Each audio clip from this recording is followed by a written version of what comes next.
है, कोई जवाबदेही न तय हो, जनता जो हिसाब मांगना चाहती है कहीं उस पर कुछ बात ना होने लगे। और 20 साल बाद घोषणा पत्र क्या होता है?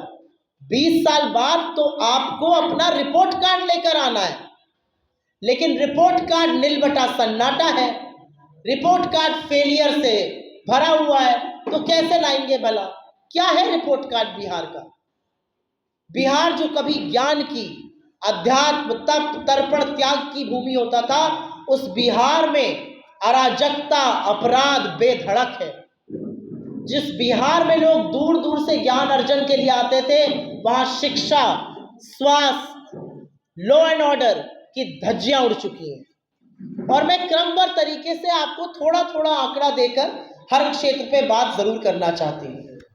ये वही बिहार है जहां पर सुशासन के नाम पे 6 महीने में 9 कारोबारियों की हत्या होती है, जहां पर 17 साल में 53,150 निर्मम हत्याएं हुई हैं, जहां पे 953 अपराध दिन के होते हैं, 18 बच्चों का रेप हफ्ते में होता है।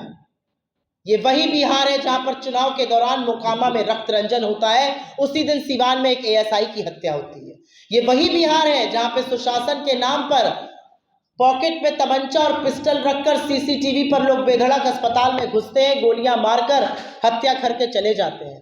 राजधानी में अस्पताल के अंदर घुसते हैं, मैनेजर की हत्या करके निकल जाते हैं। ये रक्त रंजन बिहार को बनाने का काम नीतीश और नरेंद्र मोदी ने मिली भगत करके किया है। ये वही बिहार है जो ज्ञान के लिए जाना जाता है।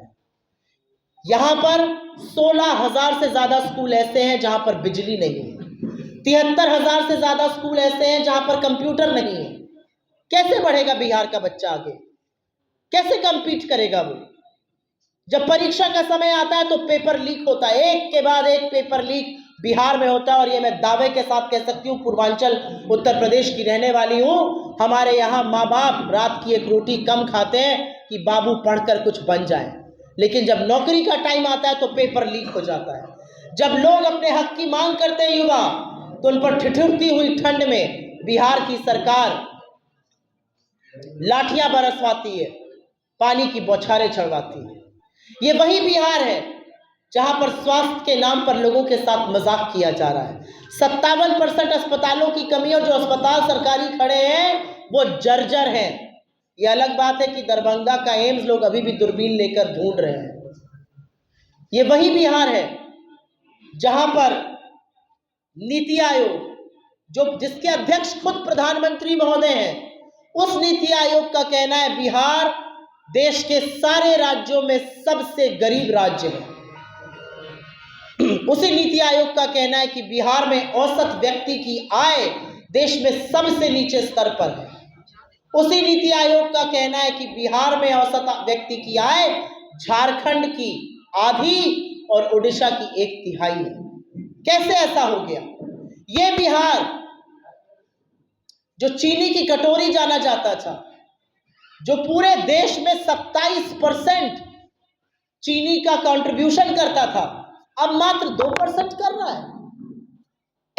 कब आएंगे प्रधानमंत्री जी यहां की बनी चीनी से चाय पीने? यही कहा था ना पिछले चुनाव में। इस बिहार को बड़ी बड़ी बातें करके 1.25 लाख करोड़ का पैकेज देने की बात थी। कहां है वो पैकेज? 70,000 करोड़ तो बिहार में ऐसे खर्चा हो गए जिसका कोई लेखा जोखा ही नहीं है। ये हम नहीं कह रहे हैं, ये सीएजी कह रहा है। 70,000 करोड़ रुपए कहां गए ये किसी को पता नहीं है।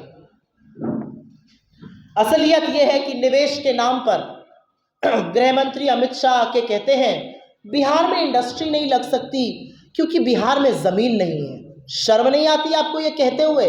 हमारे बच्चों को पलायन करना पड़ रहा है, और उसी बिहार में आप 1,000 एकड़ की जमीन 1 रुपए पर, मात्र 1 रुपए पर मोदी मित्र अडानी को देते हैं। 10 लाख से ज्यादा आम के पेड़ कटवाते हैं। किस मुंह से आप 20 साल की बात करते हैं? क्या 20 साल में पलायन थम गया? 3 करोड़ 45 लाख लोग आज भी बिहार के रजिस्टर्ड मजदूर हैं। जब दिवाली आती है, होली आती है, महापर्व छठ का आता है, तो जो ट्रेनें बिहार के लिए आती हैं उसमें गाजर मूली की तरह, भेड़ बकरी की तरह हमारे लड़के, हमारे बच्चे भरकर आते हैं। ये बिहार का आपने हाल करके रखा है 20 सालों में।